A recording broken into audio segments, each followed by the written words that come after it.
Last 2 வருஷமாக நான் இந்த கம்பெனியில் ஒர்க் பண்ணிட்டுருக்கேன். இப்போது ஆஃபர் வந்துட்டு பிறகு 1 வருஷம் எங்களுக்கு நல்லா சேலரி கொடுத்தாங்க. அதுக்கப்புறமா சேலரி கொடுக்கல. நான் எம்டியை பார்த்து பேசினேன். ஏன் சார் எம்ப்ளாயெல்லாம் நான் ரெக்ரூட் பண்ணியிருக்கேன், நீங்கள் ஏன் சேலரி கொடுக்கலன்னு எப்படின்னு சொன்னால், சார் வந்து டீட்டெயில் சொல்லாங்க. இல்லைப்பா எனக்கு இந்த மாதிரி பில்டிங் ஒன்று இருக்குது, அந்த பில்டிங் நான் சேல்ஸ் பண்ணேன், ஆனால் சேல்ஸ் பண்ணிட்ட பிறகு என்ன வந்து சீட் பண்ணிட்டான், அதனால நம்ம கேஸ் கொடுத்துருக்கோம். ஒரு வாட்டி அந்த கேஸு எனக்கு சாதகமாக வந்துச்சுன்னா நான் எல்லாரோட சேலரி நான் உங்களுக்கு கொடுத்துட்றேன், நான் உங்களுக்கு எதுவும் பண்ண மாட்டேன். உங்களுக்கு என்னென்ன சேலரி வேணுமோ அது இல்லாமல் உங்களுக்கு என்ன வேணுமோ சொல்லுங்கள், நான் உங்களுக்கு பண்ணி கொடுத்துறேன்னு சொல்லிட்டு எங்களுக்கு ப்ராமிஸ் பண்ணார். அதனால அவர் வந்து எங்களுக்கு கூப்பிட்டு வந்து நீங்கள் போய் அந்த சைட்டு போய் ஒர்க் பண்ணுங்கள், எனக்கு கொஞ்சம் ப்ராப்ளமாக இருக்குது, நீங்கள் எல்லாரும் போயிட்டு எனக்கு கொஞ்சம் சப்போர்ட் பண்ணுங்கள், நான் உங்களுக்கு ஃபியூச்சரில் நல்லா சப்போர்ட் பண்ணுவேன்னு சொன்னார். அதனால நாங்கள் வந்து ஒரு 4-5 நாளாக டே நைட்டாக ஒர்க் பண்ணிட்டு இருக்கோம்.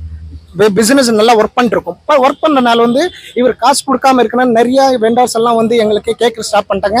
எங்களுக்கு காசு கொடுக்காம இருக்கணும். நிறைய ப்ராஜெக்ட் இதனால சார் நிறைய ப்ராஜெக்ட் நின்றுச்சு. இங்கே வந்து ஒரு 320 பேர் இருக்காங்க சார். 320 பேருக்கு வந்து சேலரி கொடுக்கல. லாஸ்ட் 6 மாதம் வந்து சேலரி கொடுக்காம இருக்காங்க. அவங்க குடும்பம் எல்லாம் என்ன ஆகுது சார், நீங்களே யோசிச்சு பாருங்க. நான் அவ்வளோ கஷ்டப்பட்டு சரி நாங்கள்லாம் இருந்துட்டு டே நைட்டாக ஒர்க் பண்ணிட்டே இருக்கோம். வெளியிட்டு ஒரு ஆளுங்க வந்து சாப்பிட்டு இருக்கோம், லஞ்ச் பிரேக்கில் சாப்பிட்டு இருப்போம்.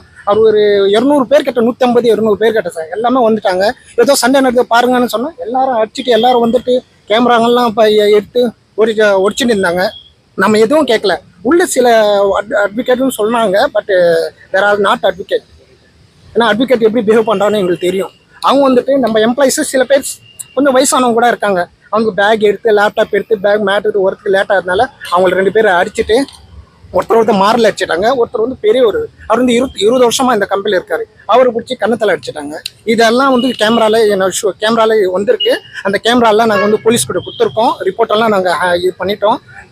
அதுக்கு மேலே நாங்கள் எல்லாரும் எம்ப்ளாயி வர்றப்ப என்ன செஞ்சாங்கன்னா எல்லாரும் வெளியே சொல்லிட்டு அவங்க அட்வொகேட்டெல்லாம் உள்ளே போயிட்டு லாக் பண்ணிட்டு எங்களை யாரும் உள்ள அலோவ் பண்ணல சார். அவங்க வந்தவங்க யாரு, எதுக்காக வந்திருக்காங்க, எது உங்களை வந்து அடிக்கிறாங்க, என்ன காரணம்? Sir opponent party sir. அவங்க என்ன இஷ்யூ அதை சொல்லுங்க. அதான் சார், இந்த பில்டிங் சேல்ஸ் பண்ணிட்டாங்க இல்லையா, அவங்க வந்து ஒரு அமௌண்ட்டுக்கு வந்து எங்க எம்டி வந்து வித்திருக்காரு.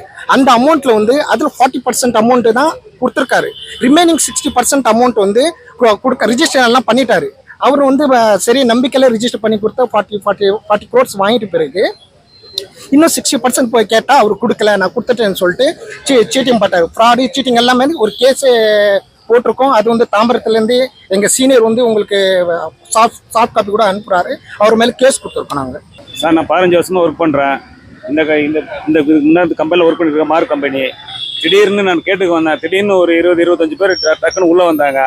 ஏன் வரணும்னு கேட்கும்போது என்னை அடிச்சுட்டு உள்ள தள்ளிட்டு அவங்க போயிட்டாங்க. நீ யாரா அப்படின்னு கேட்டு உள்ளே போயிட்டாங்க. நான் எனக்கு 6 மாதமாக சம்பளம் வரல. கம்பெனி இன்னொருத்தருக்கு வித்துட்டாங்கன்னு சொல்கிறாங்க. பட் அது எனக்கு மேனேஜ்மெண்ட்டில் எனக்கு தெரியாது. பட் பணம் கொடுக்கல. நான் அந்த 6 மாதம் எனக்கு வாழ்வாதாரம் போச்சு. கம்பெனி முன்னா வாழ்வாதாரம் போச்சு. வெண்டார் இருக்காங்க. ஆனால் எனக்கு என்ன பிரச்சனையே தெரியாது. என்ன அடிக்கும்போது நான் என்ன பண்ணுறேன் எனக்கு ஒன்றுமே புரியல. அந்த நேரத்தில் ஏன் அடிக்கிறாங்க, எதுக்கு அடிக்கிறாங்கன்னு தெரில. ஏன்னு கேட்கும்போது அடிக்கிறாங்க. எதனால வந்து இந்த பிரச்சனை நடக்குது, என்ன நடந்தது? எவ்வளோ எம்ப்ளாயி ஒர்க் பண்ணீங்க, எவ்வளோ? நாங்கள் எம்ப்ளாயி ஒரு 50 பேர் இருக்கிறோம் சார். 50 பேர் ஒர்க் பண்ணுறோம்.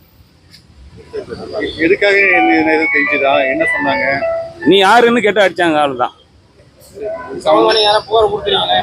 இந்த புகார் போலீஸ் வந்துக்கிறாங்க. போலீஸ் வந்து விசாரிச்சு எங்கள் தரப்பு வந்து போலீஸுக்கு போய்க்கிறாங்க. வந்தால் தான் என்னங்கிறது தெரியும். செய்திகளை உடனுக்குடனும் துல்லியமாகவும் தெரிந்து கொள்ள சப்ஸ்கிரைப் பண்ணுங்க.